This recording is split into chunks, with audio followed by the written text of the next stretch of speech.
నమస్కారం. నా పేరు రాంబాబు. మీరు చూస్తున్నారు 3R news. Ibrahimpatnam police station పేరు చెబితే చాలు భయభ్రాంతులకు గురవుతున్నారు చుట్టుపక్కల గ్రామాల ప్రజలు. సమాజంలో అన్ని త్రోవలు మూసుకుపోయిన తరువాత ప్రతి వ్యక్తికి ధైర్యం పోలీస్ స్టేషన్. ఆ పోలీస్ స్టేషన్లో న్యాయం దొరకకపోతే ఎవరికి చెప్పుకోవాలి? పోలీస్ స్టేషన్లో సిబ్బంది అన్యాయానికి కొమ్ము కాస్తూ న్యాయాన్ని చంపేస్తుంటే ఎవరి దగ్గర మొరపెట్టుకోవాలి? డబ్బులుంటే చాలు, ఏ సెటిల్మెంట్ అయినా, ఎంత దూరమైనా, ఎంత వారినైనా తీసుకొచ్చేస్తారు. స్టేషన్లో అన్నీ ఉంటాయి, కానీ లా అండ్ ఆర్డర్ మాత్రమే కంటికి కనిపించదు. నిర్లక్ష్యానికి నిండైన చిరునామా ఇబ్రహీంపట్నం పోలీస్ స్టేషన్గా చెప్పొచ్చు. ఈ పోలీస్ స్టేషన్ కాసులుంటే చాలు, ఎంత పనైనా కాసేపట్లో అయిపోతుంది. కాసులు లేని ఏ కేసులైనా కాటి కాపలా కాయాల్సిందే. స్టేషన్ మొత్తం ఎప్పుడు అడావుడిగానే ఉంటుంది. ఏ అధికారి ఎక్కడ ఉంటారో, ఎప్పుడు వస్తారో ఎవ్వరికీ తెలియదు. ఎస్ఐలకి తన పరిధి ఎక్కడి నుండి ఎక్కడికో అన్న అవగాహన ఉండదు. అంతా నిర్లక్ష్యం, దేనికోసమో ఎదురు చూపులు, శ్రద్ధ లేని పనితనం, వీడియో గేములతో విహారం. కంప్లైంట్ ఇచ్చిన వ్యక్తులు స్టేషన్ చుట్టూ తిరగాల్సిందే. గొడవైంది, ఇంటి ముందుకు వచ్చి మా ఆయన్ని కొట్టారు.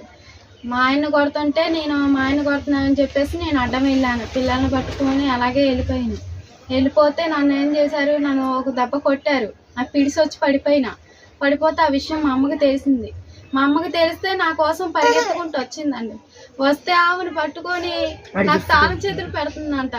తాళం చేతులు పెడుతుంటే లాగేసి ఆమెను ఇరిగిన చెయ్యి మళ్ళీ ఇరక్కొట్టేసి గట్టెక్కి పట్టుకొని లాగి దాని మీద కాలేసి తొక్కాడండి.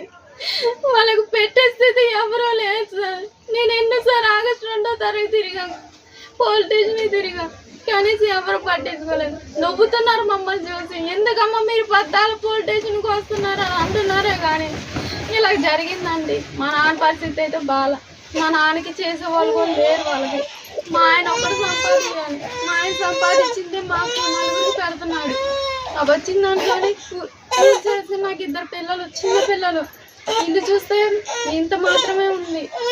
కనీసం వాళ్ళు పట్టించుకోవట్లేదు.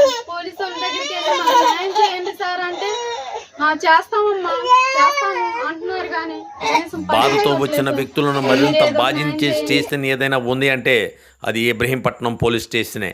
దీనికి అవార్డులు, రివార్డులు ఎంత ఇచ్చినా తక్కువే. బయట బోర్డు మాత్రం సివిల్ కేసులు పరిష్కరించబడవని చెబుతూనే ఉంటారు. కానీ లోపల జరిగే దందా సివిల్ చిత్రాలే అని స్థానికులు బహిరంగంగానే చెబుతున్నారు.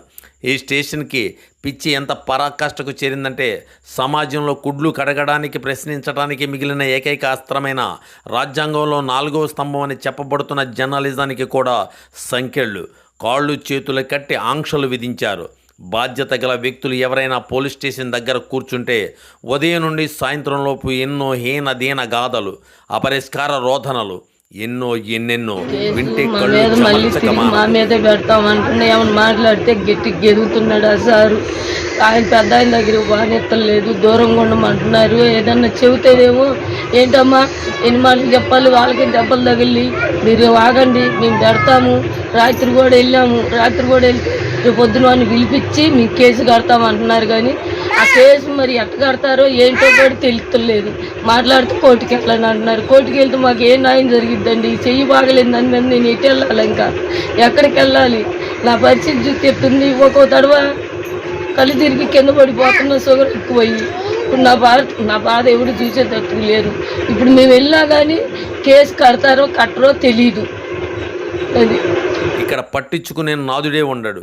ఎప్పటికైనా అధికారులు స్పందించి న్యాయం అనేది కోట్లు కారులు వేసుకొచ్చే కోటీశ్వరులు కాదు, సామాన్యుడు కూడా న్యాయం సమానంగా అందించాలని ఎంతోమంది నిత్యం రోదనల ఘోషలపై ఈ వీడియో అధికారులకు చేరుతుందని 3R న్యూస్ విన్నవిస్తోంది. మాసిపోతున్న రాజ్యాంగపు హక్కులను కాపాడండి మహాప్రభు అంటూ వేడుకుంటుంది. భారత న్యాయ సహిత సంఖ్యల్లో తెంచి విధులను పాటించమని ప్రాధేయపడుతోంది. పోలీస్ వ్యవస్థ మీద ఉన్న గౌరవంతో విన్నవిస్తోంది. మరింత పచ్చిగా సాక్ష్యాలు, ఆధారాలతో వ్రాసే స్థితికి తెచ్చుకోవద్దని వేడుకుంటోంది. ప్రక్షాళన దిశగా అడుగులు కదపాలని ఉన్నతాధికారులను కోరుకుంటోంది.